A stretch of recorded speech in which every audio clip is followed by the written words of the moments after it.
اور ایک اور روایت میں ہے کہ 3 اس پہاڑی کا بھی نام ہے جس پر اللہ کے ایک پروفٹ حضرت نوح علیہ السلام نے لگ بھگ 950 سال تک لوگوں کو ایک اللہ کی طرف بلایا۔ تو یہ ایک چیز ہوئی۔ اب دوسری چیز طور سینین، تو طور سینین ہے وہ پہاڑ جس پر حضرت موسیٰ علیہ السلام نے اللہ سے بات کی۔ تو اللہ یہاں پر اس پہاڑ کو گواہ بنا رہے ہیں اپنے اس پیغمبر کے لیے جو اللہ نے اب تمام لوگوں کی ہدایت کے لیے بھیجا تھا۔ اس کے بعد اللہ تیسری چیز، جو تیسری جگہ کو قسم، چوتھی یہاں پہ جو جگہ ہے قسم کھا رہے ہیں جس کے لیے، وہ ہے شہر مکہ۔ کیوں؟ کیونکہ اللہ نے مکہ میں کس کو بھیجا؟ محمد صلی اللہ علیہ وسلم کو بھیجا، اور یہیں پہ ان کی پیدائش ہوئی اور اسی شہر پر یہ قرآن آ رہا تھا، یہیں سے شروعات ہوئی۔ تو یعنی اللہ رب العزت جو ہے نا انسانوں کو کہہ رہے ہیں کہ دیکھو تم میرے ان 3 بندوں کو، ان 4 بندوں کو، ان پیغمبروں کو دیکھو۔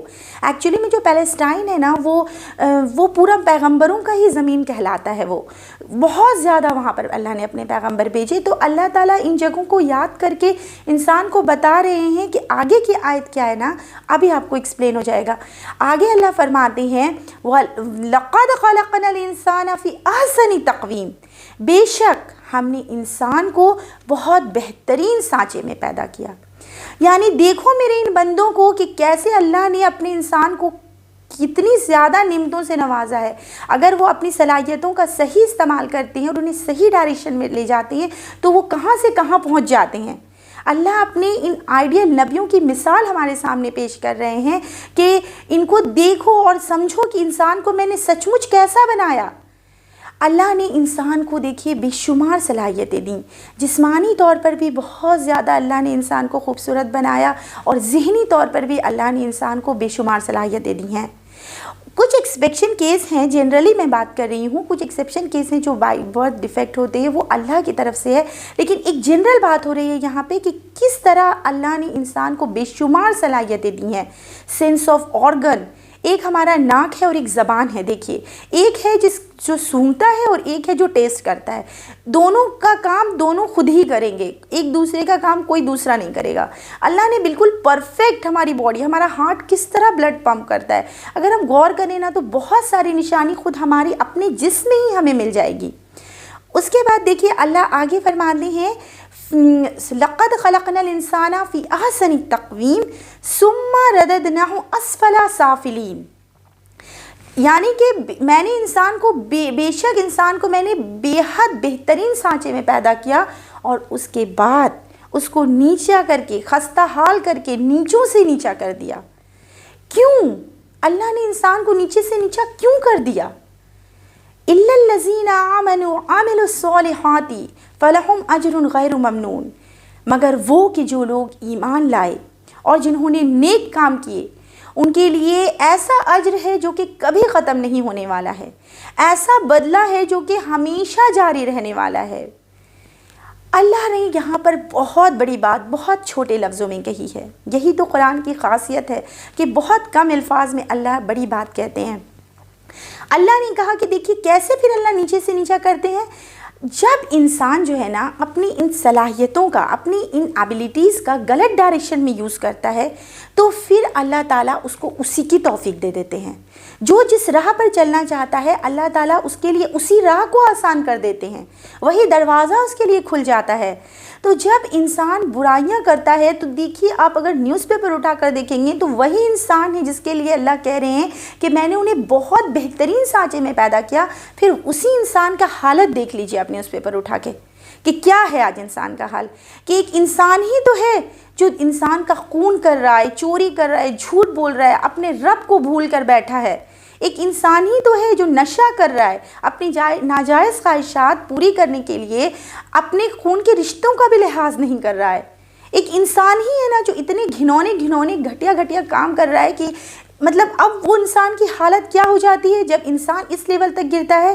تو وہ اللہ کے تمام کریشن میں، اللہ نے جتنی بھی مخلوق بنائی ہے ان تمام کریشن میں وہی انسان گھٹیا ہو جاتا ہے، سب سے بدترین مخلوق ہو جاتا ہے وہی۔ اسی لیے اللہ نے کہا کہ إِلَّا الَّذِينَ آمَنُوا وَعَمِلُوا الصَّالِحَاتِ فَلَهُمْ أَجْرٌ غَيْرُ مَمْنُونٍ، لیکن وہ لوگ وہ لوگ ہیں جنہوں نے نیک عمل کیا، اچھے کام کیے اور کیا کیا، ایمان لائے۔ فرسٹ اللہ نے کہا ہے کہ ایمان لائے اور اچھے کام کیے۔ دونوں چیز کو اللہ نے قرآن میں ملٹیپل پلیسز پر پیرلل رکھا ہے۔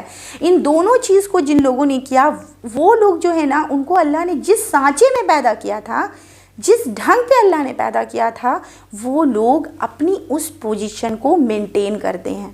وہ لوگ اتنے گھٹیا اثر پر نیچے نہیں جاتے جس اثر کی یہاں پر بات ہو رہی ہے۔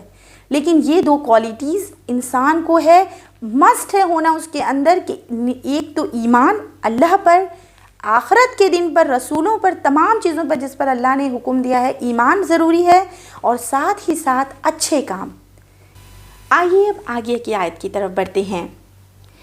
آگے اللہ فرماتے ہیں فَمَا يُكَذِّبُكَ بَعْدُ بِالدِّينِ۔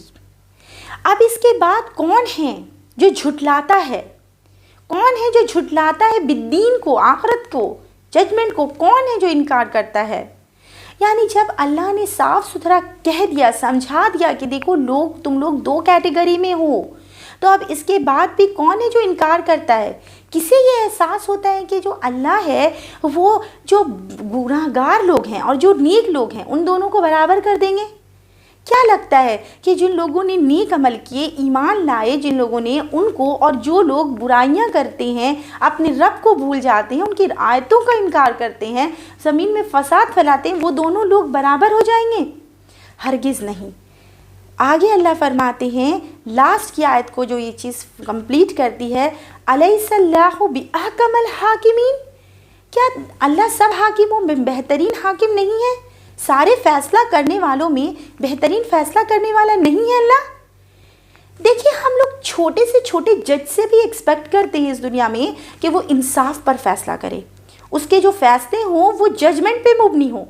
تو کیا ہمیں یہ فیلنگ آتی ہے کہ اللہ جو ہے وہ بے انصاف ہے، نعوذ باللہ، وہ انصاف کرنے والا نہیں؟ جی نہیں، بے شک اللہ تمام حاکموں میں بہترین حاکم ہے، سب سے بڑھ کر فیصلہ کرنے والا ہے۔ اور وہ دن آنے والا ہے کہ ہماری آنکھ جو ابھی ہمیں لگتا ہے کہ کھلی ہے، وہ ایکچولی موت کے بعد کھلنی ہے۔ اگر آپ اپنی آنکھوں کو ابھی نہیں کھولیں گے اور اپنے رب کی دی ہوئی چیزوں کو نہیں پہچانیں گے، اپنے رب کو نہیں پہچانیں گے، تو شاید آپ کے لیے بے شک بہت دیر ہو جائے۔ تو آئیے ہم لوگ سب اپنے رب کے بھیجے ہوئے ہدایت نامے، یعنی کہ جو انسٹرکشن ان کی طرف سے قرآن، اس کو پڑھتے ہیں، سمجھتے ہیں، اور انشاءاللہ اس کو دل و جان سے فالو کرنے کی کوشش کرتے ہیں، کیونکہ اللہ تعالیٰ اپنے اس بندے سے بہت محبت کرتا ہے جو توبہ کرتا ہے، اس کی طرف لوٹتا ہے۔ اللہ تعالیٰ بہت قدردان ہے دوستوں۔ تو انشاءاللہ تعالیٰ مجھے امید ہے کہ آپ لوگوں کو یہ سورہ اچھے سے سمجھ میں آ گئی ہوگی، سورہ 3، اور 3 کا مطلب تو انجیر ہوتا ہے، اور یہ بہت ہی عمدہ سورہ تھی۔ انشاءاللہ اسے ہم اپنی زندگی میں اتارنے کی کوشش کریں گے۔ اسی کے ساتھ میں اپنی بات کو ختم کرتی ہوں۔ جزاک اللہ خیر۔ اللہم صلی وسلم علی نبینا محمد۔